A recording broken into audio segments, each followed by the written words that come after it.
Thank you all. Thank you all for joining us here today. I'm very honored that this distinguished group of people that have traveled from around the world to be a part of this important conversation. We're grateful to you. I also want to thank members of the President's team and cabinet that are here today. Our FBI Director, Kash Patel, who's here with us. Thank you. Our Secretary of Education, Linda McMahon, has joined us as well. You'll hear shortly from Stephen Miller, the President's Deputy Chief of Staff and one of his top advisors on Homeland Security issues as well. And of course, our Secretary of Treasury, Scott Bessent, is here. But again, I want to thank all of you that are here today. I want to thank the whole team here at the State Department as well for putting this together. It truly is an unprecedented event on an unprecedented issue, moment, I should say, in our history. So let me start by saying that the most essential duty of the state, the first responsibility, frankly, of any government of any kind, is the protection of its people. It's the protection of its country. This is a sacred obligation that should transcend all political and all ideological divisions. It is why, for example, we have militaries. It's why we have intelligence agencies. It's why counterterrorism bureaus exist, why police forces exist. Keeping our people safe is the reason why every country represented here has all of these things. We are all very well acquainted, as of now, of course by now, with what has been described as traditional terrorist threats. For 25 years, the term counterterrorism, at least in the West, has meant first and foremost the fight against radical Islamist extremism. And there's a very poignant reason for that. On the 11th of September, in the year of 2001, 19 men murdered 3,000 people here in my country. Then that same enemy struck Europe, murdering nearly 200 commuters aboard trains in Madrid in 2004, and 52 more aboard London buses and the underground in the following year. The entire architecture of Western counterterrorism was rebuilt from the studs around the singular traumatic event. That made sense at the time. Our job was to keep our people safe, and the realm of terrorism, the specter of global jihad, was the premier threat to their safety. And so we went to work, and we assembled a global coalition, working with many of the friends that are represented here in this room today. We destroyed the ISIS caliphate, we killed al-Baghdadi and al-Zawahiri and bin Laden, and we built intelligence and law enforcement systems capable of anticipating and stopping attacks before the public even hears about them. Every country represented here today has disrupted a terrorist threat at some point emanating from this source. Jihadist attacks and plots in the United States are down by 2/3 since ISIS's peak. The number of people killed by jihadist terrorism in Europe dropped by roughly 97% from the year 2015 to the year 2024. In other words, to a very great extent, our counterterrorism strategy has worked. The threat has not disappeared, of course. It will continue to exist, particularly so long as we tolerate immigration systems that imports these threats directly into our respective homelands. But this threat has been severely diminished. The world looks very different today because of it. For far too long, however, our counterterrorism doctrine has had a blind spot when it comes to extremist violence from the political left. Even today, the very idea that far-left terrorism could be a serious threat is treated as a right-wing fever dream, or worse, as a dangerous fascist conspiracy. It's treated this way by many in the press, by many in academia and our universities, and by many of our legacy institutions. You will no doubt see the dogma rear its head in the coverage of this very conference. In spite of the clear and the undeniable reality, in spite of the objective numbers and statistics, in spite of the fact that in this room today, there are representatives from across the political spectrum, we will hear that this kind of organized violence and terror will be dismissed. It will be dismissed as a partisan fiction. A whole industry grew up in our countries around the study of extremism. We have think tanks and fellowships and journals and consultancies with the unspoken understanding among them that the only kind of political violence that was a true threat to our system, that only one kind of political violence was a true threat to the system. A bomb planted by a neo-Nazi group was a nefarious and murderous act of evil. It is. But a bomb planted by a Marxist revolutionary, well, that's just merely a tragic excess of idealism. Perhaps its means were misplaced or overzealous, but its ends were virtuous and just. That's the implication of how they treated. For years, this extraordinary ideological prejudice was embedded in the way we talked about political violence and extremism. It was repeated again and again until it was accepted as the neutral and objective baseline, so entrenched in the mainstream conventional wisdom that it came to be regarded as an apolitical fact. It is the reason why, here in my country, so many people in positions of power have repeatedly dismissed acts of violence and even terrorism as legitimate forms of political expression, so long as they served a left-wing cause. It is why during those so-called George Floyd riots in the summer of 2020, as criminals and extremists burned and looted their way through America's great cities and nearly brought the country to its knees, city governments all across the country simply refused to prosecute the people conducting these acts of violence and terror. It is the reason for the now infamous image, maybe you all recall this, of a news anchor from a very prominent agency, a news anchor standing in a neighborhood consumed in flames. Meanwhile, the chyron on the bottom read that the protests were mostly peaceful. This was something worse than a double standard. Left-wing violence was not just excused, it was treated as sacrosanct, a protected class unto itself. That era has to end. The coalition in this room today includes political leaders and experts and law enforcement officials from more than 60 countries across the world. You have come here from a wide range of governments, parties, and political persuasions. Some of your governments and ours disagree publicly. Sometimes we disagree sharply about trade, about energy, about immigration. You did not come here today because you have been persuaded on every single aspect of the American view of the world. You came here. You are here because 2 weeks ago, a 72-year-old woman was burned on over 80% of her body in her own home in Greece, and she died, executed by a firebomb because her daughter dared to stand for office.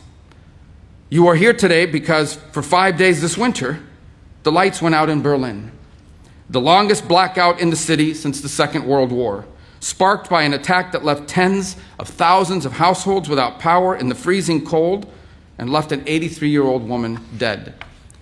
You are here and you came because a month after that Berlin blackout, a French 23-year-old succumbed to traumatic brain injuries, beaten to death on the streets of Lyon by a group of far-left militant thugs. You are here because your political leaders are being attacked and stabbed and shot in your streets, because your businesses have been bombed, because your railways have been sabotaged, because your police officers have been beaten and burned. You are here because this is real, and it is getting worse, and it can no longer be denied, and it can no longer be ignored, because it is time to crush this evil forever. The simple fact is, none of this that I've just described is new. Far-left political terrorism is not a recent-day modern novelty. It is not a fiction manufactured by conservative politicians. For most of the modern era, it was in fact the dominant form of political violence. Every one of our friends here from the nations of the Western Hemisphere remember the decades of kidnappings and bombings and assassinations and executions, the violent terror of the Tupamaros, of the Monteseros, of the FARC, of the ELN.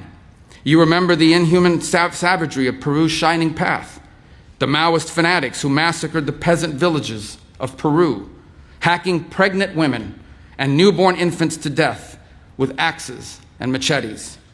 You remember the tens of thousands of Marxist guerrillas trained to kill in Castro's terrorist camps. All of you here from Europe remember. You remember the machine gun massacres of Italy's Red Brigades, which held a 5-time prime minister captive for 55 days before subjecting him to a revolutionary so-called people's trial and executing him in 1978. You remember the Red Army faction's nearly 3-decade campaign of bombings, kidnappings, and assassinations in Germany, murdering dozens and injuring hundreds more.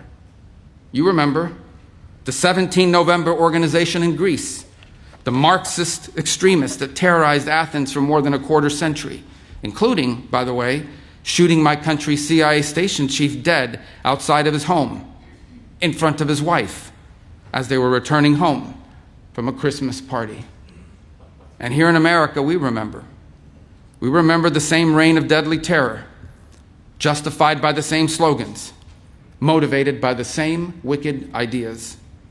We remember the Weather Underground, which bombed the Pentagon, which bombed the State Department, and bombed the Capitol.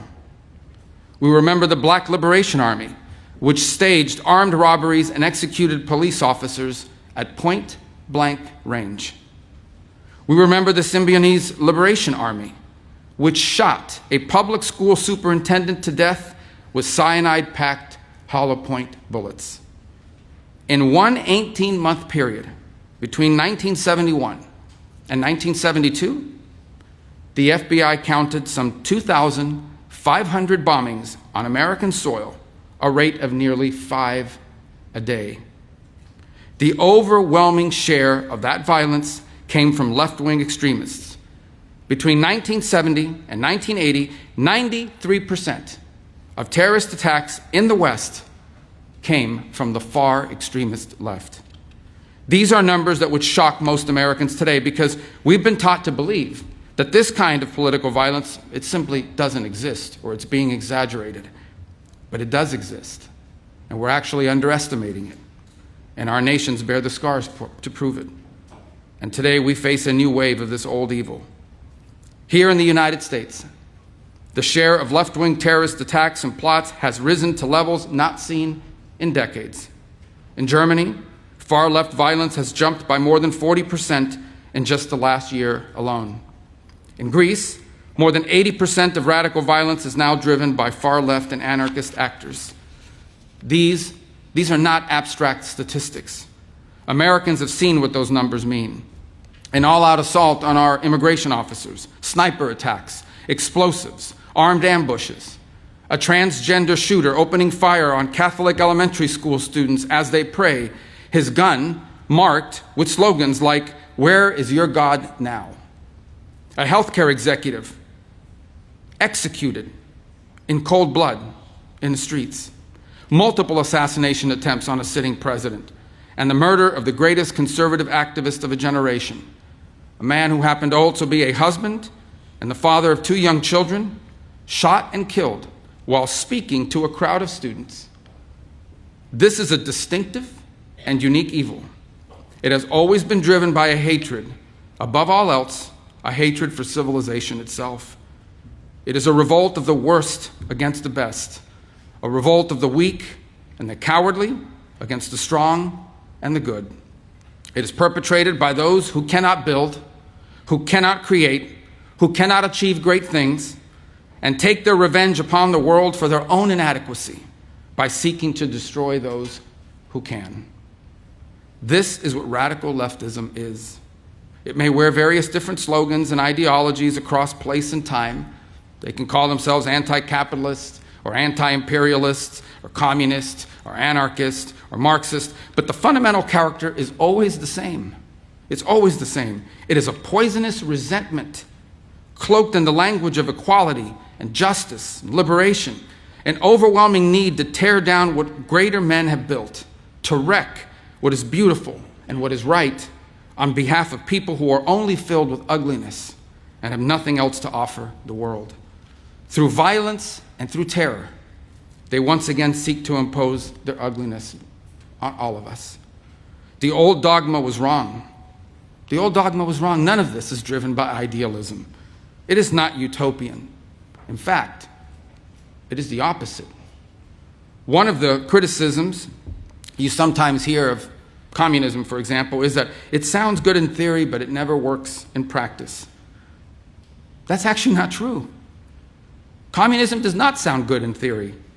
The world it envisions for all of us is small, flat, gray, leveled of all exception, drained of all that is good and noble in the human soul. The world it envisions is a world without courage, a world without creativity or ambition, a world without heroes or glory or great causes to strive towards, a world without miracles, without myths, without men who rise above the rest to do incredible and extraordinary things. And the world communism envisions is a world without God. For these architects of revolutionary violence, the towering achievement of our civilization, for them, it's an unbearable humiliation, a reminder of what they cannot do, and a reminder of what they cannot be. So they choose instead to destroy.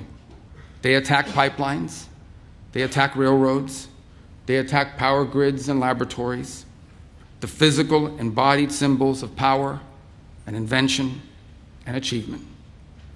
This is the nature of the terrorism we face today. They despise the West because the West is great. This is an international conference because we are facing a transnational threat. These are not distinct and isolated cells. They are interconnected networks. They do not recognize our borders. They do not believe, in fact, in the nation state itself.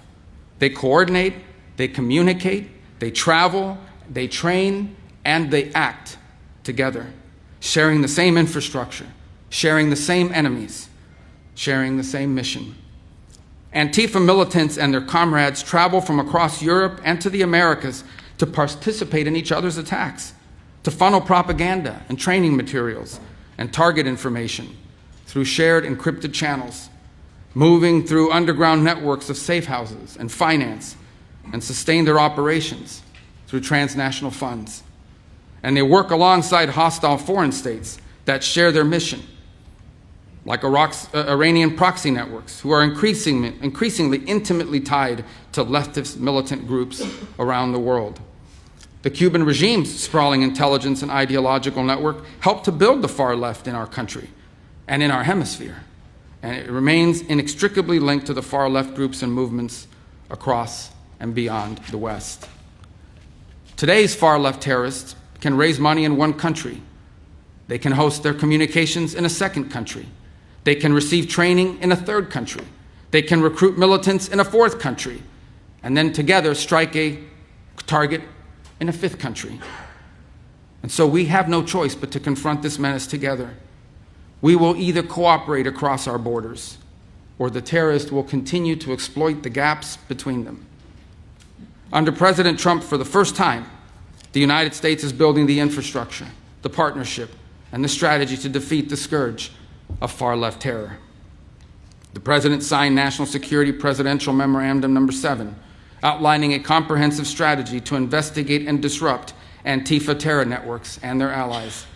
Last November, the State Department designated 4 violent far-left extremist groups as foreign terrorist organizations, and there will be more designations soon. In December, we announced Rewards for Justice, offering up to $10 million for information disrupting the financing behind these groups. In May, we convened the first counterterrorism law enforcement workshop, joining American law enforcement officials and their counterparts in our partner nations together to map and develop strategies for dismantling these networks. The next workshop will be co-hosted with our partners in Germany. The coalition we're building together is already bearing fruit. And we are here today to build on that work. We can and we must identify and map this threat and rebuild our counterterrorism architecture to defeat it, just as we have done together before. Now we must do it together again. Through intelligence and information sharing, through coordinated law enforcement strategy, through financial targeting and disruption, we will dismantle these networks brick by brick. It is time for the people of the civilized world to defend ourselves, to stand united against this encroaching darkness and fight for what is ours. It is easy to destroy great things. It is far more difficult to make them. The enemies of civilization are only capable of the former. They are only capable of destroying great things. All they know is destruction. But we have built great things together. We have done it time and again. We know what we must do, and now we must do it. Thank you for coming today.